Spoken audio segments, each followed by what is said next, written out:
Médias ce matin dans le contexte que l'on sait après. David Savoie, merci beaucoup. On va continuer la discussion avec une autre. Mais les leçons, premièrement, on ne parle pas de budget sur restreint, peut-être grand aussi, on verra.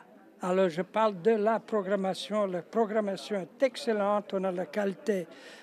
Comme toujours, nous on vise la qualité. C'était bien sûr la voix du président et fondateur du Festival des films du monde, Serge Lozic. La 38e édition se déroulera du 21 août au 1er septembre et la programmation a été dévoilée ce matin, Catherine.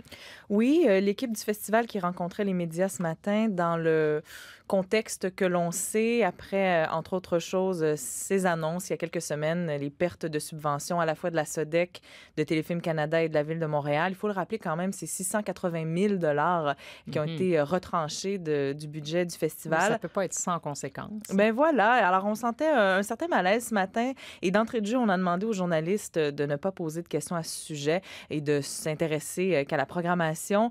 Bien entendu, il y a des questions qui ont été posées évidemment. À ce sujet-là. Malheureusement, les réponses obtenues ne nous éclairent pas beaucoup sur tous ces dossiers qui sont en cours. Il y en a plusieurs. Il y a, oui, les histoires de subventions, mais pas de nouveau au sujet de la vente du cinéma impérial, pas de nouveau concernant la succession de la directrice générale, Mme Danielle Cochard. On le sait, elle quitte ses fonctions. C'est sa dernière année, l'édition 2014. Elle va rester pour la transition, mais il n'y avait pas de nouvelles à annoncer ce matin à ce sujet-là. Très peu de détails aussi concernant, je vous le disais, les conséquences très concrètes de la perte de ces subventions pour l'édition 2014. Début de réponse proposée par la directrice Danielle Cochard. Eh bien, on coupe. Il y a des gens qui travaillent sans salaire. On coupe. Voilà, on coupe. Alors, probablement que ce que je ne sais pas à ce stade-ci, mais ça va se décider dans les jours qui viennent, est-ce qu'on maintient les activités gratuites, par exemple? Parce que c'est sûr qu'on avait des séances en plein air, par exemple, gratuites. On avait aussi toute une série de films présentés en salle gratuitement. Ça, peut-être que c'est ça qui va écoper en premier dans des cas comme ça. Vous comprenez? Donc, ça va être décidé dans les jours qui vont venir. Donc, c'est pas décidé encore. Parmi les personnes non payées, il y a elle-même, Danielle Cochard, elle l'a dit, cette année, elle ne sera pas payée. Les projections en plein air qui sont toujours, en plus, une activité qui donne beaucoup de visibilité Évidemment. à l'événement, qui sont toujours très populaires. Donc, c'est dommage, mais on va surveiller les annonces au cours du prochain jour. Si on s'intéresse à la programmation, Isabelle, 350 longs et courts métrages en provenance de 74 pays. Il y aura 100 films présentés en première mondiale ou internationale. Compétition mondiale, qui est la catégorie locomotive souvent d'un festival. 19 films cette année en provenance de 17 pays. Ce qui retient l'attention surtout, c'est l'absence de films québécois en compétition mondiale. Et voici l'explication donnée à la conférence de presse par la directrice générale, Mme Cochard. Les films québécois, on en a vu. On a pris un film canadien en compétition. Cependant, je me dis qu'il n'y en a pas eu non plus ni à Moscou, ni à Karlovy Vary, je parle de la compétition, ni à Locarno, ni à Venise. Le dernier film québécois qui a été présenté dans une compétition majeure, c'était à Cannes. Donc, vous savez, c'est un petit peu comme ça la production. Il y a des fois des périodes où... Bon, parce que la compétition, il ne faut pas oublier que c'est exigeant, c'est très exigeant. Donc, voilà. Donc, mais on a un film canadien. C'est peut-être une déclaration qui va faire réagir le milieu du cinéma québécois. Faut dire que c'était presque une tradition. Il y avait toujours au moins ou même un événement autour d'un film québécois. Mais pour l'instant, ce n'est pas prévu. Et ce film canadien en question, c'est Scammerhead de Dan Zukovich, un réalisateur et comédien originaire de Vancouver.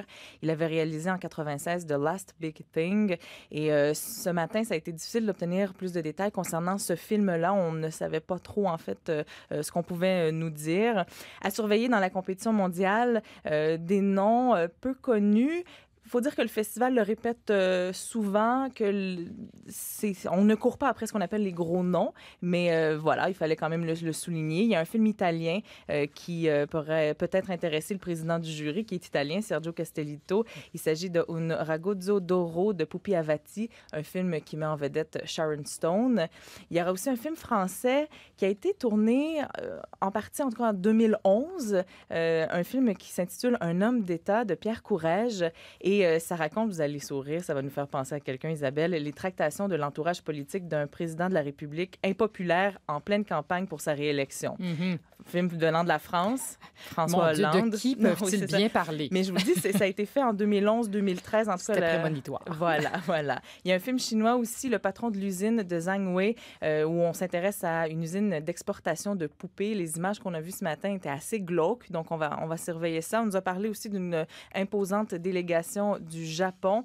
Ce qu'on savait déjà en ouverture, c'est Salaud on t'aime de Claude Lelouch, qui sera d'ailleurs à Montréal. Et si on fait un parallèle avec l'an dernier, c'était L'autre maison du Québécois Mathieu Roy.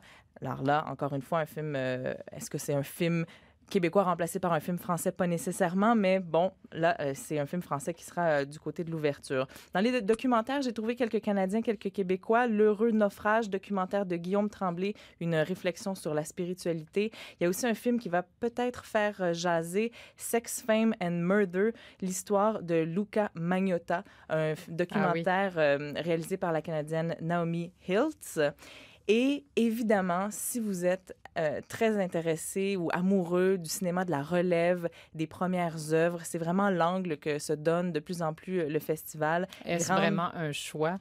Peut-être pas. Grande place pour le film étudiant, les premiers films au total, toutes sélections confondues, 51 premiers longs métrages. 51 premiers longs métrages pour un festival, c'est quand même beaucoup. C'est énorme, oui, en effet.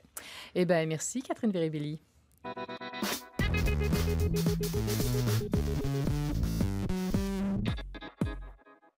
16h41. À Toronto, les